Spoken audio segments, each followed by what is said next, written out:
Phnom Penh. If you came here expecting another Bangkok or Pattaya, stop right there, because that's exactly why so many people completely misunderstand this city from the very first night. Phnom Penh nightlife doesn't work like Thailand. There are no obvious rules, no giant neon districts guiding you around, and half the time the city feels like it's hiding its nightlife on purpose. One street looks completely dead, then 2 corners later everything changes. That's why tourists either love Phnom Penh or leave disappointed and confused. So in this video, I'm breaking down how Phnom Penh nightlife really works in 2026, where the bar streets actually are, how the zones connect, what tourists constantly overlook, and why this city feels completely different after dark, including one part almost everybody misreads at first. And once you understand it, the whole nightlife map suddenly makes sense. If Cambodia is on your radar this year, drop a comment below. Let's get into it.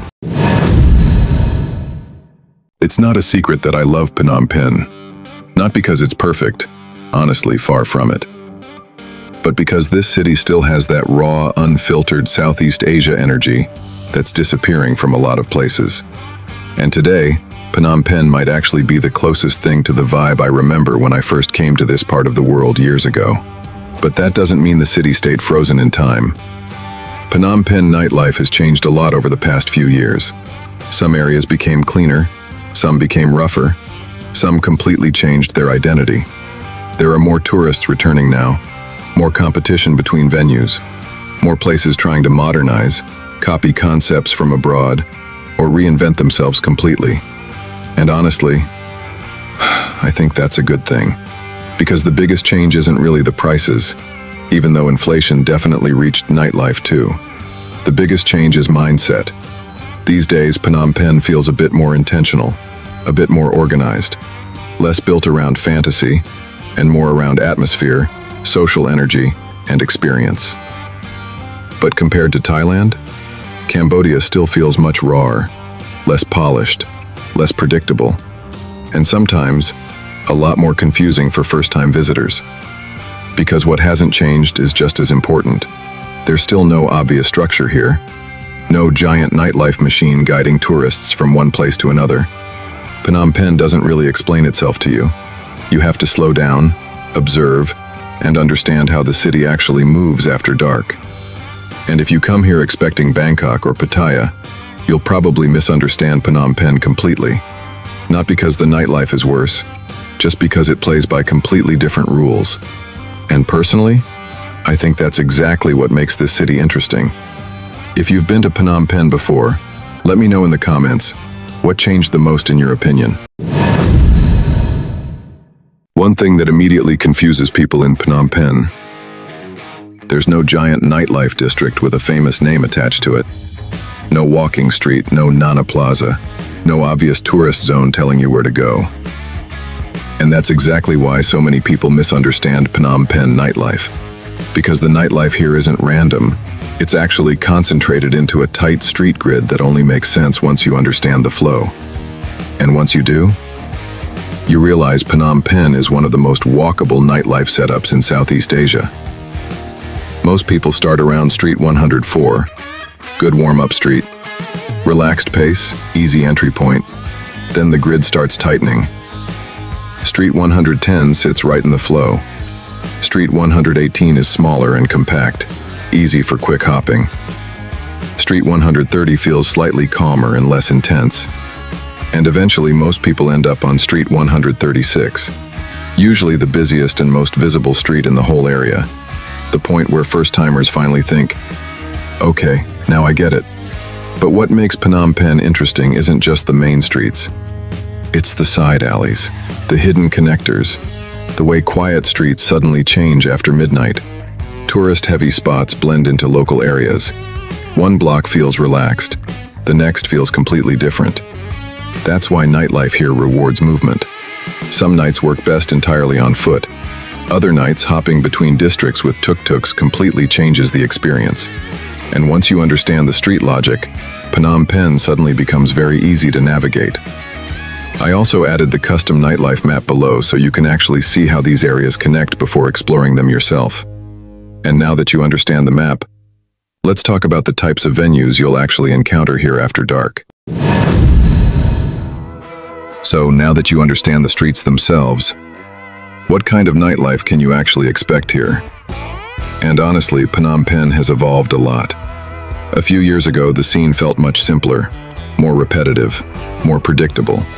But now, venues are experimenting more, trying different concepts, creating different atmospheres for different types of people. And that's what makes Phnom Penh interesting today. Because the nightlife here isn't built around one single experience. It's layered. You've got classic hostess-style bars, still the backbone of the city's nightlife scene. Cheap beers, pool tables, relaxed social atmosphere. Usually casual, friendly, and far less intense than what many first-timers expect. Then you've got KTV-style venues. These are more private, more group-oriented, and especially popular with Asian clientele. Completely different energy from regular bar streets. Some places look simple from outside, but operate very differently once you step in. Then there are venues moving toward a more upscale, gentleman's club direction. And honestly, this is where Phnom Penh changed the most over the last few years. Better lighting, louder music, VIP sections, more polished interiors, more attention to atmosphere and presentation. Places like the Factory show that evolution really well.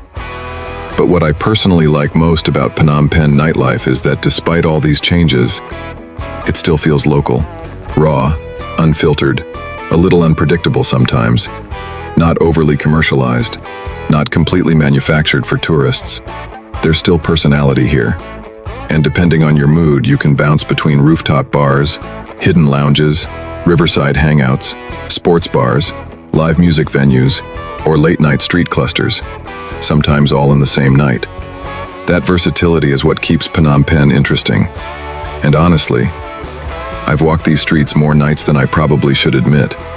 A lot of the places worth knowing, and honestly, the places worth avoiding too, are the kinds of things we usually discuss deeper inside the lazy Nomad VIP telegram.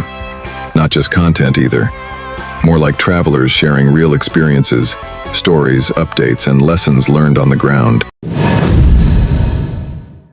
When people think about bar streets, they usually imagine only bars. But that's not really how Phnom Penh works, and honestly, nobody explains this part properly. These streets are multi-purpose. Nightlife exists here, but it blends directly into everyday city life. And once you understand that layout, the whole area suddenly starts making sense. First, hotels. Right on or next to the bar streets, you'll find everything from cheap hostels to surprisingly solid mid-range hotels. And that's intentional. These areas are built for convenience. You can sleep, eat, and go out, all within walking distance. That's one of the reasons Phnom Penh nightlife feels low effort once you understand how the city works. Second, restaurants and regular bars. A lot of visitors completely overlook this part. Mixed directly into the nightlife streets, you'll find Khmer food spots, international restaurants, casual sports bars, hidden cafes, and random expat hangouts that somehow never seem to close. Places like Ostro are good examples. Relaxed spots where you can slow down, eat something, and simply observe how the city moves before deciding where to go next. And honestly, Phnom Penh rewards patience. You don't need to rush the night here.